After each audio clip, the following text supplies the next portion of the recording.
ઓમ નમઃ સિદ્ધેભ્યઃ ઓમ નમઃ સિદ્ધેભ્યઃ ઓમ નમઃ સિદ્ધેભ્યઃ.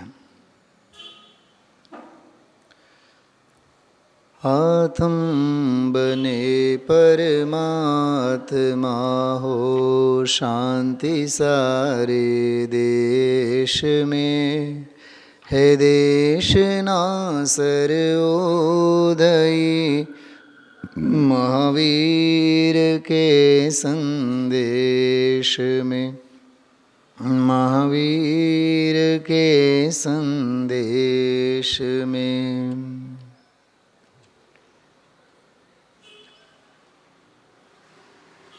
एक 112મી ગાથા પૂરી કરી.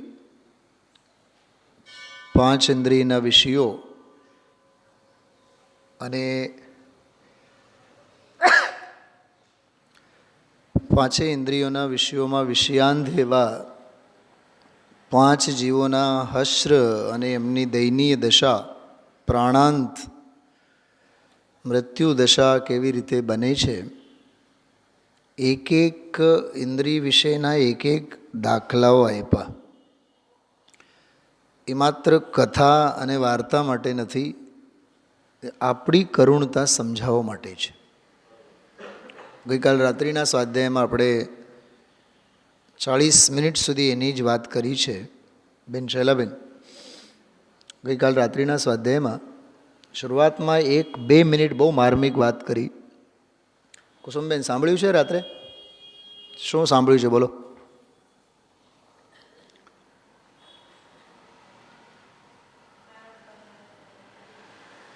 એ તો સાવ છેલ્લી 5 મિનિટમાં આવી જ વાત, સાવ શરૂઆતમાં પહેલી જ 2 મિનિટમાં.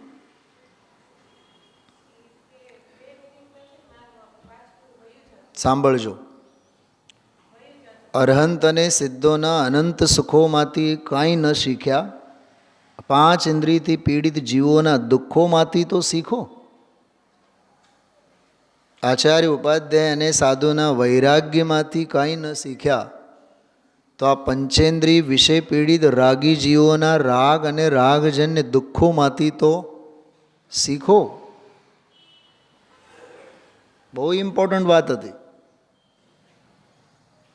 હું તો એમ કહું છું, ગુરુદેવશ્રી વ્યાખ્યાન શરૂ કરતાં પહેલાં જે શ્વાસ લે છે ને, એ શ્વાસે આપણે સાંભળવું જોઈએ.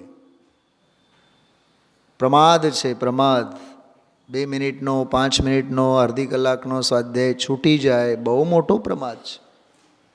હા, ફ્લાઇટના સંદર્ભમાં 1 મિનિટ મોડા પડ્યા હોય, બોલો કેવી દશા થાય. 24 કલાકમાં એક જ ફ્લાઇટ હોય મુંબઈ માટે. હા, 11:40ની ફ્લાઇટ હોય અને આપણે 11:41 પહોંચીએ. સ્વાધ્યાય સમયસર હોવો જોઈએ. સમયસર હશો તો સમયસાર હશે.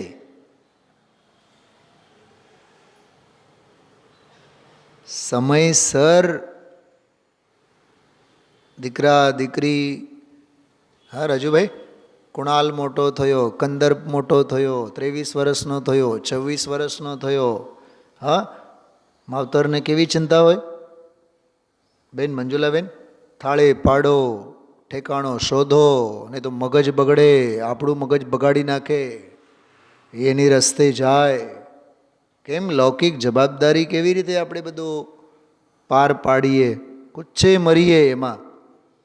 તો સ્વાધ્યાય અધ્યયન આત્મહિતની બાબતમાં પણ બધું જ સમયસર તો મળે સમયસાર. એક બહુ સરસ મજાનું વાક્ય છે, સમયની જે કદર ન કરે, સમય એની કદર ન કરે.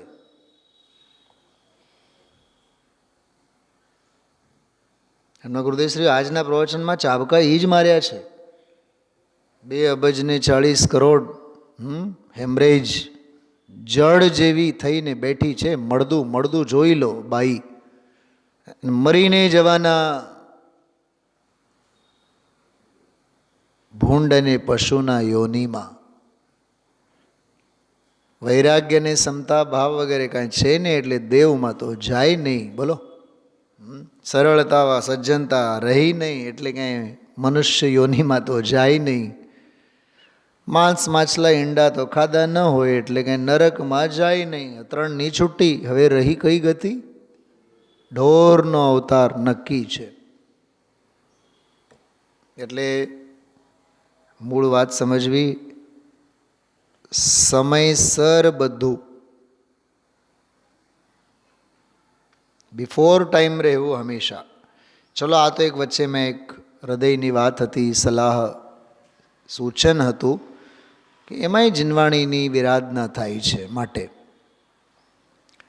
તો 112મી ગાથામાં 5 ઇન્દ્રિયોથી પીડિત જીવો, વિષયાંધ જીવો. કેવા? વિષયાંધ જીવો. આત્માનું શાસનમાં એક શ્લોક આવે છે, એમાં ગુણભદ્ર આચાર્ય લખ્યું છે, ક્રોધાંધ, મોહાંધ, વિષયાંધ, લોભાંધ. ત્યારે મેં એક વાત કરી હતી, ક્ષયોપશમ જ્ઞાનના અભિમાનના રવાડે ચડેલા જીવ જ્ઞાનાંધ. કેવા? જ્ઞાનાંધ. અમને આવડે છે, અમારે હવે સમજવાની કંઈ જરૂર નથી. રવિન્દ્રભાઈ પંડિતજીના સ્વાધ્યાયમાં એક બહુ સરસ વાત આવે, અભિમાની કોઈ દી જ્ઞાન ન મેળવે. કેમ કે એને એમ જ છે કે મને બધું આવડે છે. વિનયી જ જ્ઞાનને મેળવે. વિદ્યા વિનયેન શોભતે. વિદ્યા વિનય વડે જ શોભે. જેના સમજણદાનીમાં એવો ભૂસો ભરાણો છે ને, આપણે તો બધું જ સમજી લીધા છીએ. કોઈ દી એ અભિમાની કોઈ દી જ્ઞાનના માર્ગે આવે જ નહીં. ગજબનો સિદ્ધાંત છે. જોકે એ અત્યારે વિષય નથી, આજનો વિષય તો એ છે, પરદ્રવ્યના સંસર્ગને છોડો. એમાં પ્રકરણ 113મી ગાથામાં લોભના દોષને દર્શાવે છે. લોભને છોડ. લોભ પાપ કા બાપ. લોભે જીવ ક્યાં નહીં લલચાવે. થોડુંક વ્યાપક દૃષ્ટિએ વિચારો. સંયોગનો લોભ, સ્ત્રીનો લોભ, વિષય કષાયનો લોભ, પરીક્ષામાં નંબર આવે એનો લોભ, પૈસાનો લોભ, માનનો લોભ, માનનો લોભ. બેન શૈલાબેન, ફરીથી ધ્યાન આકર્ષિત કરું છું. તમે લોકો જે અહીંયા રૂબરૂ નથી આવી શકતા એ ચોક્કસ સાંભળો. સાંભળો પછી તમને ફીલ થશે કે કેટલું ગુમાવ્યા છીએ આપણે. ગઈકાલ રાત્રિના સ્વાધ્યાયમાં એક બહુ સરસ વાત કરી, 5 ઇન્દ્રિયના વિષયોની વાત. મેં કીધું કે શિયાળાના દિવસોમાં ગરમ હુંપાળી શોલ ઓઢવાના કેવા ભાવ થાય છે, અને એવી જો મોંઘી એવી શોલ હોય તો કેટલું સરસ લાગે છે, સારું લાગે છે, ગમે છે ને.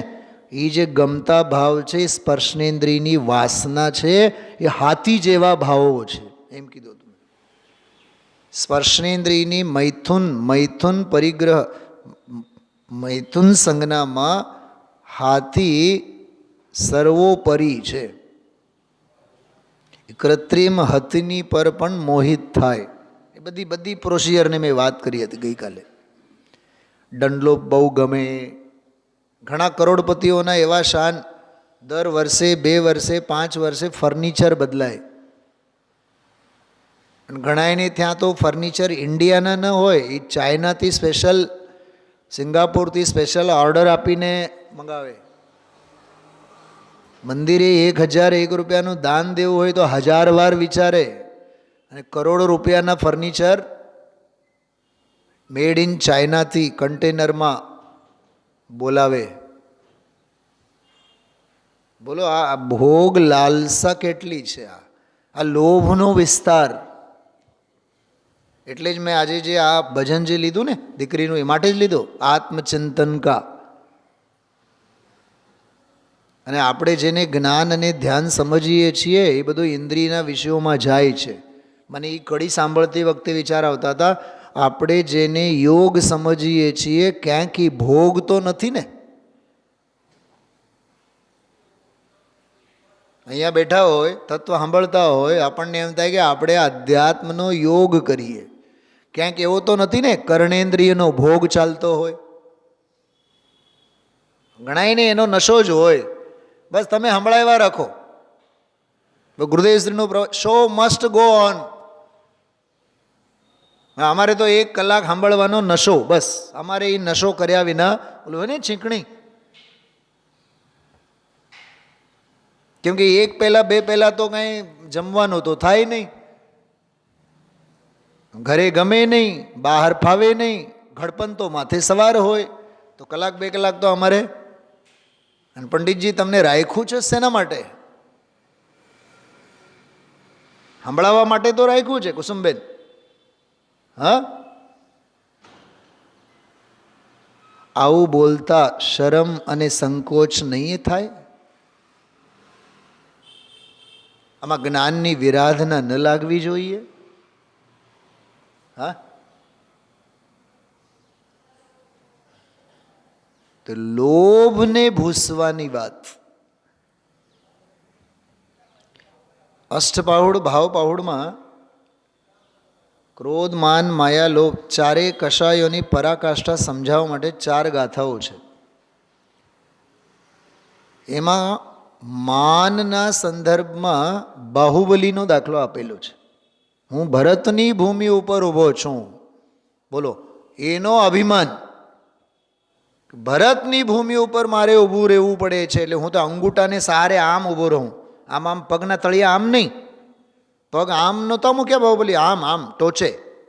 મારે ભરતની ભૂમિને અડવું નથી. જેમ લોકમાં જેની હારે ગમતું નથી ને, જેમ ઘરમાં 2 બાળકો હોય તો એકબીજા અંદરમાં માથાકૂટો થઈ હોય તો એના રબરના ઘા કરે, એના સંચાના ઘા કરે. તારું જોતું નથી, તારી પેન્સિલ જ નથી જોતી, જાઓ.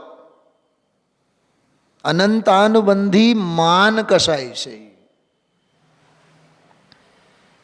સાધર્મી વચ્ચે જોવા મળે, જય જિનેન્દ્રનો વ્યવહાર ન હોય, અનંતાનુબંધી માન કશાય છે. એક કષાયનું આમાં સમજાવ્યું છે, બાકી બધી જ કષાયોનું આપણે સમજવાનું. ઘણીવાર કહું છું, ડૉક્ટર પાસે આપણે કોરોના અંગે કંઈક દવા લેવા ગયા હોય, હવે ની પેન હોય, ઘૂંટણ દુખે, એના અંગે સલાહ આપે તો કેવું લાગે? મફતમાં. વાળ ધોળા થયા હોય, હવે વાળ કાળા કેમ થાય એના અંગે મફતમાં સલાહ આપે તો કેમ લાગે આપણને? કાનમાં બહુ દુખે અને ડૉક્ટર એમનેમ જ સલાહ આપે, બીજી બીમારીની મફતમાં સલાહ આપે તો કેવું લાગે? સારું લાગે ને, ગમે ને. કૃપાળુદેવ કહે છે તને દેહાધ્યાસ છે, તત્વજ્ઞાનમાં કેમ ગમતું નથી? સાચું કહો તમે. આપણું 40 મિનિટનો સ્વાધ્યાય હોય એની જગ્યાએ 1.5 કલાકનો સ્વાધ્યાય મળે તો સુમેરુ પર્વત ઉછળાય છે કે નહીં પુણ્યના? એમાં માઠું લાગવાનું, એમાં વિદ્વાનનો અભિમાન દેખાવો જોઈએ. અરે એ નવરો જ નથી, એ તમારા આટો બીજા 40 મિનિટ બગાડે છે, એની જગ્યાએ 400 પાના નહીં વાંચે પોતે.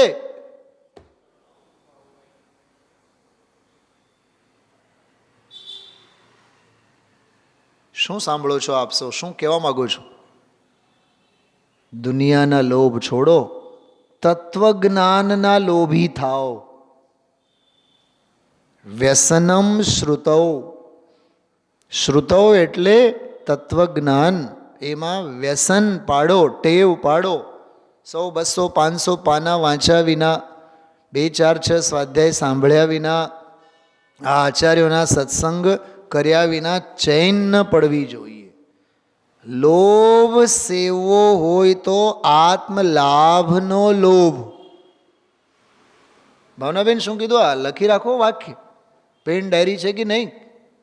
શ્રોતા બનીને બેસો, નહીં બેસો, વિદ્યાર્થી બનીને બેસો. આત્મલાભનો લોભ સેવવો.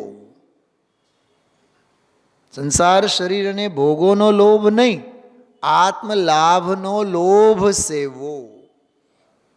113મી ગાથા, અદ્ભુત ગાથા.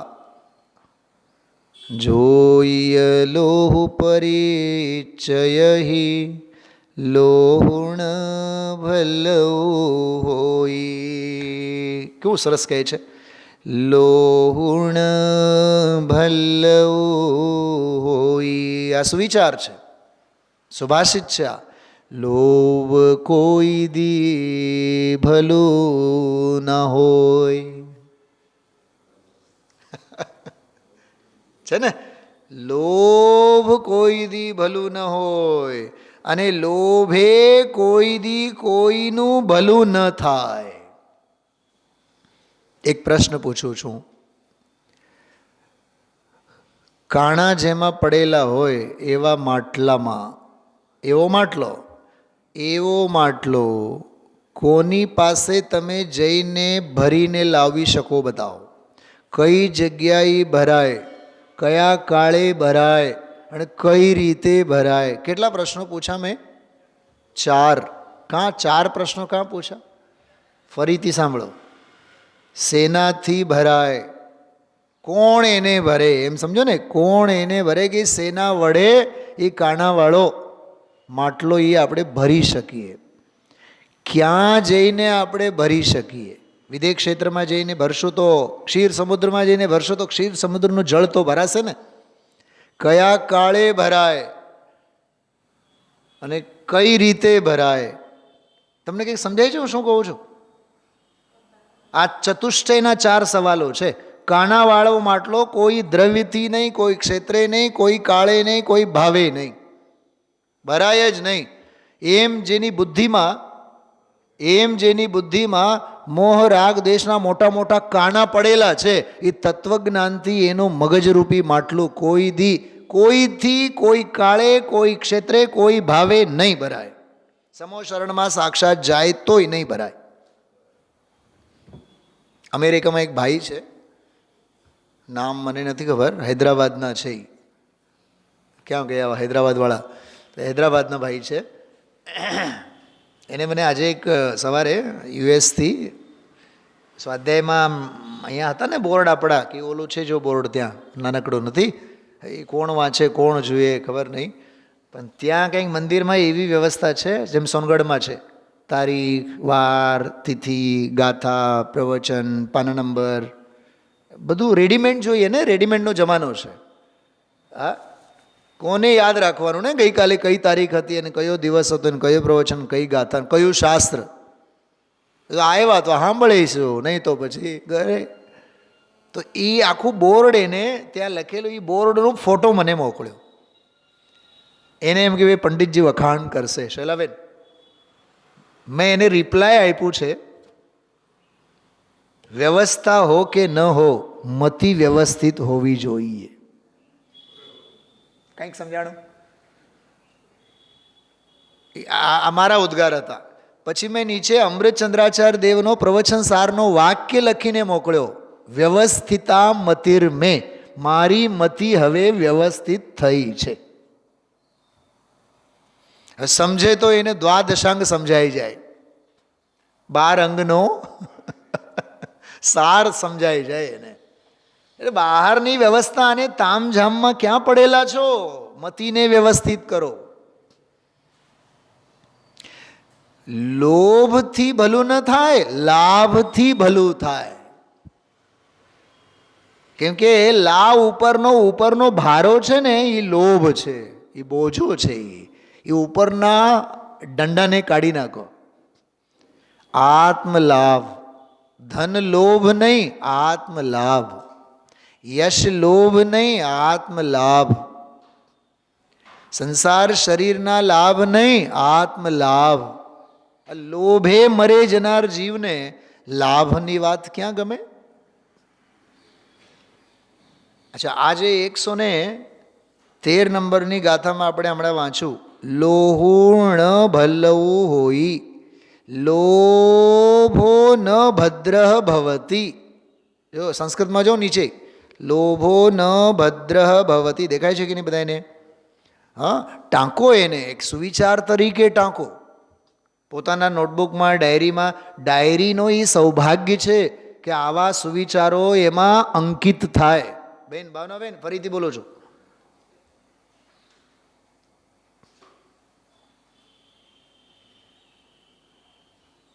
દામજીભાઈ, 12મા ધોરણને કમ્પલસરી પર્સનલ ડાયરી લઈને બેસવાનું.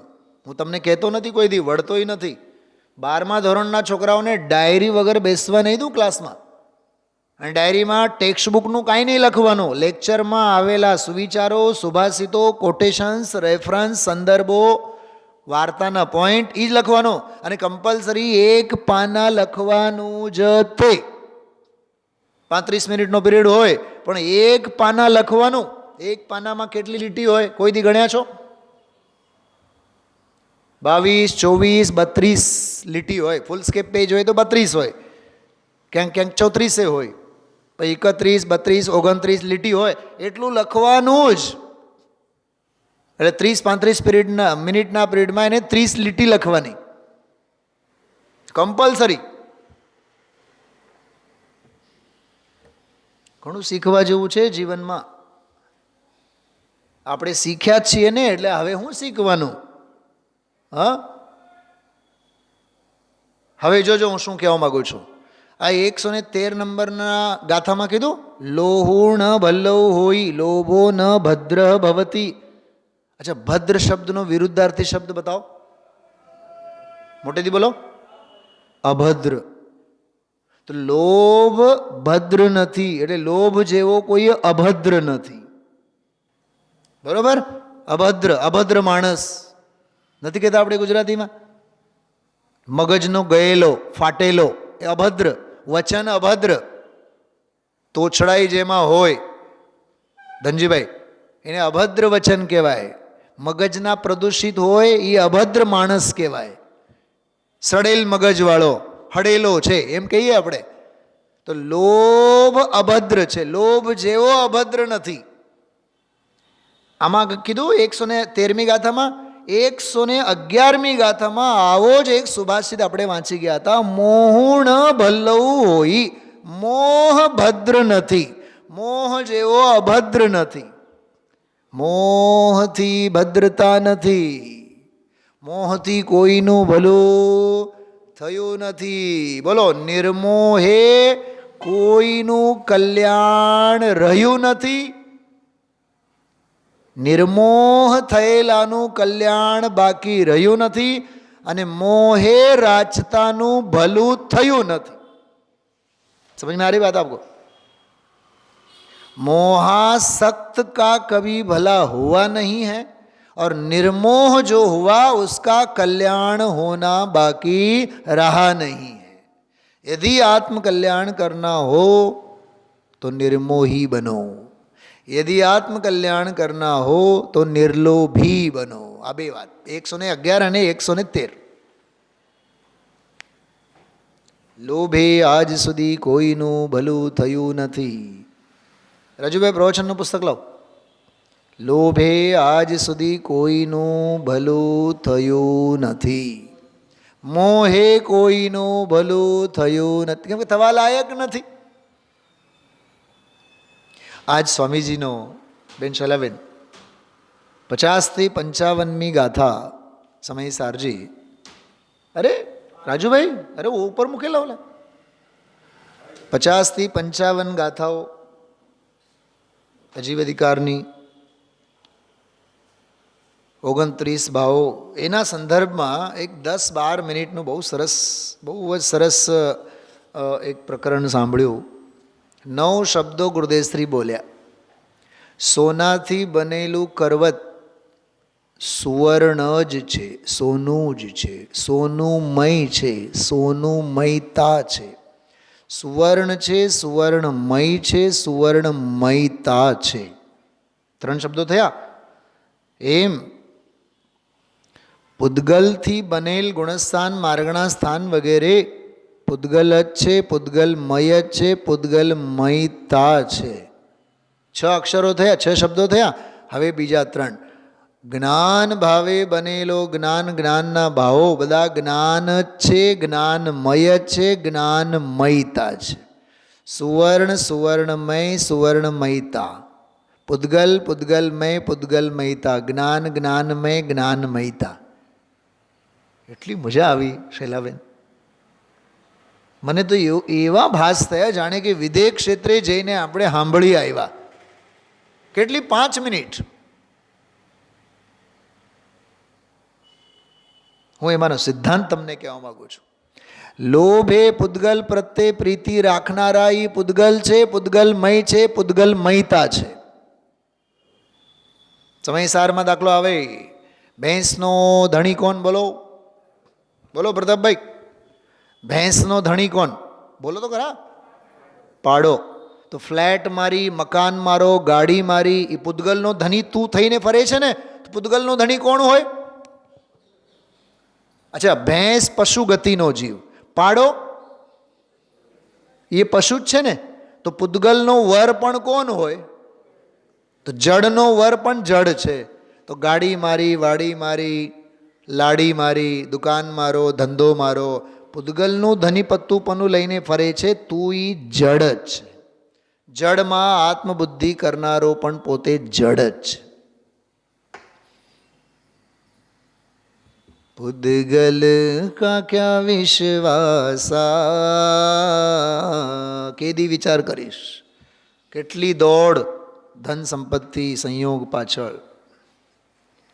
એટલે આ બે ગાથાઓ 111 અને 13, મોહ ન ભલ્લવ હોય, મોહ ભદ્ર હોતો નથી, મોહમાં કોઈ ભલાઈ છે નહીં, એમ લોભમાં પણ કોઈ ભલાઈ નથી. બિન માંગે મોતી મિલે, માંગે મિલે ન ભીખ. ગજબની વાત છે.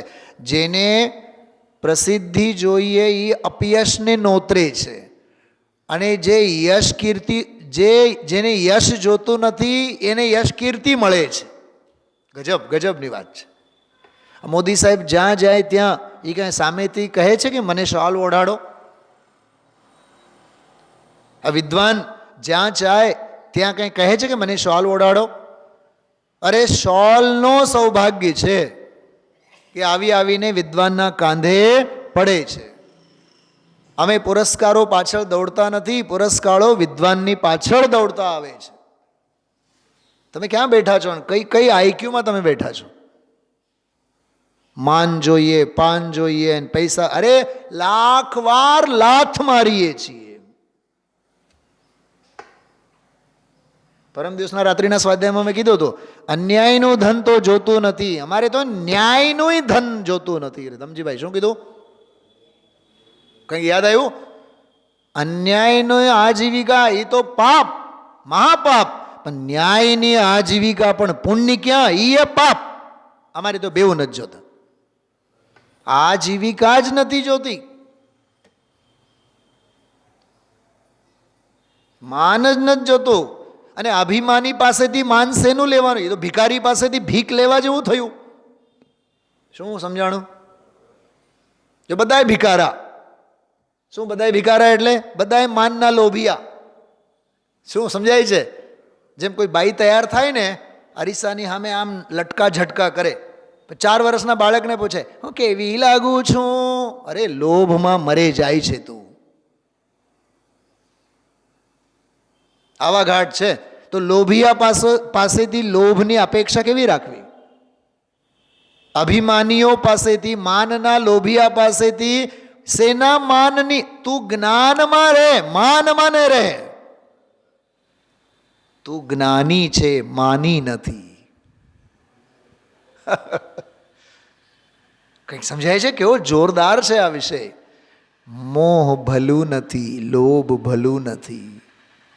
લોભે કોઈનું ભલું થયું નથી, મોહે કોઈનું ભલું થયું નથી. ખાડામાં જ ગયા છે બધા. હા, એટલે બહુ સરસ ગાથા છે આ. જોઈ લોહ પરિચય, લોહુણ ભલ્લવ હોઈ, લોહાસત્તવ સયલો જગુ, દુઃખ સહંતવ જોઈ. નમઃ સિદ્ધેભ્ય. આ તો વચ્ચે એક સાધર્મી તરીકે મેં વાત કરી. મને બહુ આમ નાની બાબતોમાં આપણે ઘણું બધું સમજવા જેવું છે. ખબર નહીં ક્યાંથી વાત આવી. જોઈએ લોહ પરિચય, લોહુણ ભલ્લવ હોઈ. લોભથી કોઈનું ભલું નથી, લોભે કોઈનું ભલું નથી. એક બીજી વાત, આને કોમન ફેક્ટર શું છે આમાં? કશાયથી બધાય કસાય, કશાયથી બધા જ કસાય, કસે. કેમ કે કશાયને ગોમટ સારમાં એવું લખ્યું છે, ક્રોધ, માન, માયા, લોભ, દુઃખ, આકુળતા વગેરે પાકની ખેતી જે જીવ પાસેથી કરાવે એને કશાય કહેવાય. દુઃખની ખેતી જેની પાસેથી કરાવે એને કશાય, કૃષિ કહેવાય ને. કૃષિ ખેતીને શું કહેવાય? કૃષિ. તો જે કૃષિ કરે તે કર્ષક, કૃષક, કૃષક સંસ્કૃતમાં. તો કશાયને કશાય માટે કહેવાય છે જે દુઃખોની અને આકુળતાની ખેતી જીવ પાસેથી ધરાર ધરાર કરાવે, માટે એને કશાય કહેવાય. તો આમાં તો લોભ એક કશાયની વાત છે, આપણી બધી જ કશાયોની વાત સમજવી. આ વિષયાંતર નથી, આ બહુ કામની વસ્તુ છે. કેદી ગોમટસાર કાઢીને બેસવાના આપણે, કેદી ગોમટસાર કાઢીને બેસવાના. સમજો, સાંભળ્યું તો કોઈ દી? કશાય એટલે ખેડૂત છે, ધરાર ધરાર બળદ પાસેથી કામ કઢાવે. જોતરે, જોતરે એમ લખેલું છે ગોમટસારમાં, શબ્દ જ છે જોતરે. હલ, હલ શબ્દનો પ્રયોગ છે. એમ ક્રોધમાં, માનમાં, માયામાં, લોભમાં કશાય જે છે બરાબર જીવ પાસેથી મજૂરી કરાવે, એને કશાય કહેવાય. અચ્છા, કઈ કશાય હારી? ક્રોધ, માન, માયા, લોભ, હાસ, રતિ, અરતિ, શોક, ભય, જુગુપ્સા, સ્ત્રીવેદ, પુરુષવેદ, નપુંસકવેદ, અનંતાનુબંધી, અપ્રત્યાખ્યાન, પ્રત્યાખ્યાન, સંજ્વલન. કઈ કશાય હારી? ક્યાંય હારાવટ નથી. તો નિષ્કશાય ભાવે રહો ને, તત્વજ્ઞાનના માર્ગે રહો, એમ આ ગાથા કહે છે. સમજાણો? આવી આ બહુ સરસ ગાથા. અને સ્વામીજી તો શું ખીલ્યા હતા એ ગાથાના એમાં. જો, યોગિન લોભમ પરિત્યજ લોભો ન ભદ્ર ભવતી લોભાસક્તમ સકલમ જગત. આ હા હા હા, આ વાત બહુ સમજવા જેવી છે. સકલમ જગત મોહાસક્તમ.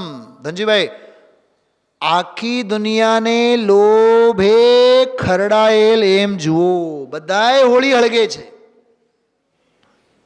લોભાસક્ત જુઓ, દુઃખી જુઓ, પાપી જુઓ, વિષય ભોગો આદિકમાં ખરડતા જીવો, ધંધો વ્યાપાર આમ ધમતું હોય, સમજી લેવાનું મહાદુખી છે.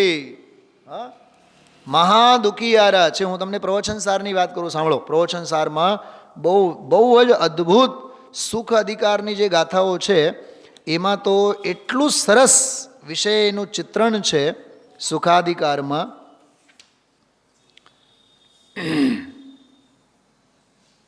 જો 53, 54, 55 આ બધી ગાથાઓ બહુ સરસ ગાથાઓ છે. એમાં તમે શાંતિથી ગાથાઓ જઈને ઘરે જઈને થોડુંક વાંચો.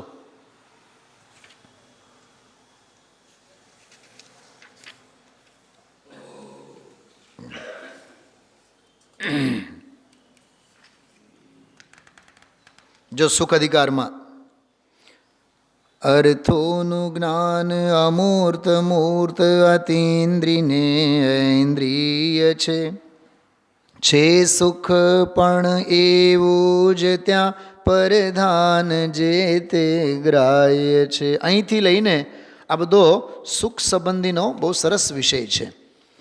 એમાં અતિન્દ્રિય સુખના સાધનભૂત અતિન્દ્રિય જ્ઞાન ઉપાદેય છે. 54મી ગાથા. ઇન્દ્રિય સુખના સાધનભૂત ઇન્દ્રિય જ્ઞાન પણ હેય છે. બોલો, એવી સરસ મજાની આમાં ચર્ચા આવી છે. જો આમાં શું લખેલું ખબર? કે અનાદિસિદ્ધ ચૈતન્ય સામાન્ય સાથે અનાદિસિદ્ધ સંબંધ હોવા છતાં જે અતિ દ્રઢતર અજ્ઞાન રૂપી તમો ગ્રંથિ વડે અવરાઈ જવાથી બીડાઈ ગયો છે, એવો આત્મા પદાર્થને સ્વયં જાણવાને અસમર્થ હોવાથી, બોલો, ચંચળતા, વિક્લવ, મહામલ્લ જીવતો હોવાથી પર પરિણતિનો અભિપ્રાય કરતું હોવા છતાં પદે પદે છેતરાતું થકું પરમાર્થે અજ્ઞાન ગણવાને જ યોગ્ય છે. આથી તે હેય છે. ભાષા કેવી ગજબની ભાષા છે. એમ 56મી ગાથા. આહા હા, એમાં કાગડાની આંખ બે હોય પણ પૂતળી તો એક જ હોય, એ એમાં દાખલો આવેલો છે. ઇન્દ્રિય જ્ઞાન પ્રત્યક્ષ નથી, પરોક્ષ નથી. આ બધો બહુ સરસ વિષય છે બધું. પારમાર્થિક સુખ સંબંધીની આગળની ગાથાઓ. અને 60 નંબરની ગાથામાં તો જઈને એમ કહેશે કે જે કેવળ નામનું જ્ઞાન છે તે જ સુખ છે, પરિણામ પણ તે જ છે, તેને ખેદ કયો નથી, કારણ કે ઘાતી કર્મો ક્ષય પામ્યા છે. આ બધી ગાથાઓ થોડુંક વાંચજો, પ્રવચન સારનો અભ્યાસ કરવો જોઈએ. તો લોભ નહીં, લોભે નહીં, નિર્લોભે. બરાબર. આ તો આજના આ પ્રકરણમાં દુઃખમ સહમાનમ પશ્ય, લોભાસક્તમ સકલમ જગત દુઃખમ સહમાનમ પશ્ય. દુઃખને ભોગવતી દુનિયાને જો, દુનિયાને મોજમાં ન જો. કરોડપતિઓને બહુ સુખમાં છે એમ ન જો.